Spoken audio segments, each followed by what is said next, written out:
হাওড়া অঞ্চলের পরিস্থিতি নিয়ে জানাতে সুনামগঞ্জ থেকে যুক্ত হচ্ছেন আমাদের সহকর্মী তানভীর আহমেদ। তানভীর, ফসলের ক্ষয়ক্ষতির পরিমাণ কত আসলে, এবং ইতিমধ্যে জলাবদ্ধতায় ক্ষতিগ্রস্ত কৃষকদের সহায়তার ব্যাপারে সরকারের পক্ষ থেকে কি বলা হচ্ছে? শুরুতেই যদি জানিয়ে রাখি যে টানা কয়েকদিনের যে বৃষ্টিপাত এবং পাহাড়ি ঢলে সুনামগঞ্জের 20,000 হেক্টরেরও বেশি ফসলি জমি জলাবদ্ধতায় আক্রান্ত হয়েছে। এর মধ্যে 16,000-এরও বেশি কিন্তু ফসলি জমি ইতিমধ্যে একেবারে নষ্ট হয়েছে, এমনটি কৃষি বিভাগের পক্ষ থেকে জানানো হয়েছে। তবে ক্ষতিগ্রস্ত কৃষকদের যে তালিকা সেটি কিন্তু ইতিমধ্যে জেলা প্রশাসন এবং কৃষি বিভাগের সমন্বয়ে করা হচ্ছে।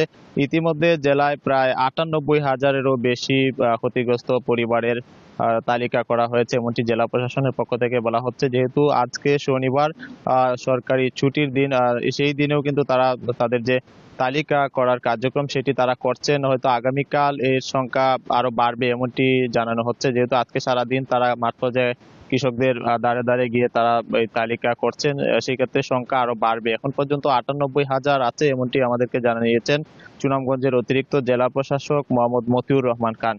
তবে এই হাওরে এখন নতুন করে যে আরেকটি সংকট দেখা দিয়েছে সেটি হচ্ছে ধান বিক্রি করতে পারছেন না তারা, কিন্তু যারা কৃষক আছেন তারা বাড়তি মজুরি দিয়ে, অর্থাৎ 1200 থেকে 1100, 1200 কিংবা 1300 টাকা মূল্যেও তারা মজুরি দিয়ে শ্রমিক নিচ্ছেন ধান কাটার জন্য। তবে তারা ধান বিক্রি করতে হচ্ছে 800 থেকে 900 টাকা মন দরে। এই কারণে তারা কিন্তু আর্থিকভাবে ক্ষতিগ্রস্ত হচ্ছেন। সরকার যদিও 1440 টাকা মন দরে ধান ক্রয় করছে, তবে সে নীতিমালার কারণে কিন্তু সরকারিভাবে কৃষকরা তারা তাদের যে ধান সেই ধান বিক্রি করতে পারছেন না। কারণ টানা বৃষ্টিতে ধানের মান নষ্ট হয়েছে। অনেক ক্ষেত্রে আমরা দেখেছি কলায় স্তূপ করে রাখার কারণে ধানের যে রং সেই রঙের পরিবর্তন হয়েছে। যার কারণে খাদ্য বিভাগের যারা সংশ্লিষ্ট আছেন তারা কিন্তু এই ধান সংগ্রহ করছেন না। তারা বলছেন যেহেতু সরকারের যে নীতিমালা আছে সেই নীতিমালা অনুযায়ী আর্দ্রতা থাকতে হবে এবং ধানের যে রং সেই রং পরিবর্তন হওয়া যাবে না। এই কারণে তারা নীতিমালার বাইরে গিয়ে ধান ক্রয় করতে পারবেন না। আর এখন পর্যন্ত যেসব পরিবার ক্ষতিগ্রস্ত হয়েছেন এর মধ্যে 400 পরিবার সরকারি সহায়তা পেয়েছেন। তারা 7,500 টাকা এবং 20 কেজি করে চাল পেয়েছেন, সেটি বিশম্ভরপুর উপজেলায় পেয়েছেন।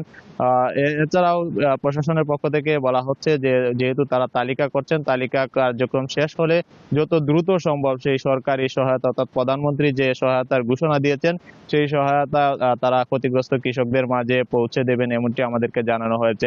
এখন পর্যন্ত সুনামগঞ্জের হাওরগুলোতে 86% জমির ধান কর্তন সম্পন্ন হয়েছে এবং নন হাওরে আরো প্রায় 60% জমির ধান কাটা সম্পন্ন হয়েছে। সব মিলিয়ে সুনামগঞ্জে 80% জমির ধান কাটা সম্পন্ন হয়েছে এমনটি আমাদেরকে কৃষি বিভাগের পক্ষ থেকে জানানো হয়েছে। তো এই ছিল সুনামগঞ্জের হাওর থেকে সর্বশেষ খবর। সুনামগঞ্জ থেকে জানাচ্ছিলেন আমাদের সহকর্মী।